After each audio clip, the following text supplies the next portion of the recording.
আসসালামু আলাইকুম রহমতুল্লাহ বারকাতু। আজকে আমি যাচ্ছি রিয়াজুল জান্নাতে নামাজ পড়ার জন্য। আমরা নুসুক অ্যাপস থেকে নামাজ পড়ার আবেদন করে রাত 3টায় পারমিশন পাই। সে অনুযায়ী আমরা 2 থেকে 3 ঘন্টা আগে সিরিয়াল ধরে এখানে সবাই জমায়েত হলাম। আয়তনের দিক থেকে রিয়াজুল জান্নাহ অনেক ছোট, ওইখানে এত মানুষ একসাথে নামাজ পড়া কখনো সম্ভব না, তাই আমাদেরকে ধাপে ধাপে প্রবেশ করাচ্ছে। আমরা এখন রিয়াজুল জান্নাতে প্রবেশ করতেছি। সত্যি বলতে এই মুহূর্তটা আমার জীবনের সবচেয়ে সেরা মুহূর্তের একটা। রব্বে কাবার দরবারে লাখো কোটি শুক্রিয়া, যিনি আমার মতো অদমকে গুনাহগারকে এত মহান একটা স্থানে যাওয়ার তৌফিক দিয়েছে, আলহামদুলিল্লাহ। অনেকেই তো উমরা করতে আসে, কিন্তু কয়জনের তৌফিক হয় রিয়াজুল জান্নাতে নামাজ পড়ার? আমার সাথে ছিল ওসমান এবং আব্দুর রহমান। আমরা একই সাথে উমরা করতে আসছি। আসলে ভিতরে এত এত মানুষ ছিল, আপনি 2 রাকাতের বেশি নামাজ পড়বেন ওই সময়টাই পাবেন না, কারণ আপনার পিছনে আরও 10 জন সিরিয়াল ধরে দাঁড়িয়ে আছে নামাজ পড়ার জন্য।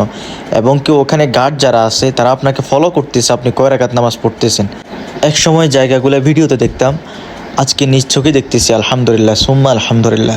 আমাদের নামাজ পড়া শেষ, আমরা এখন বের হয়ে যাচ্ছি। এখানে আপনি 2 রাকাতের বেশি নামাজ পড়ার চেষ্টা করলেও পারবেন না।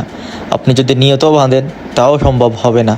যা আমার সাথে ঘটেছে, আমি 2 রাকাত একটু পিছনে পড়ছি, সামনে গিয়ে 2 রাকাত পড়ার জন্য আমি যখন নিয়ত বাঁধি তখন একজন গার্ড সামনে এসে দাঁড়িয়ে যায়।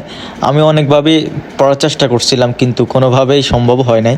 এটা হলো মসজিদে নববীর মিম্বর, এখান থেকে নামাজ পড়ানো হয় আর এখান থেকে খুতবা দেওয়া হয়। রিয়াজুল জান্নাতের নামাজ পড়া শেষে আমরা বের হয়ে গেছি।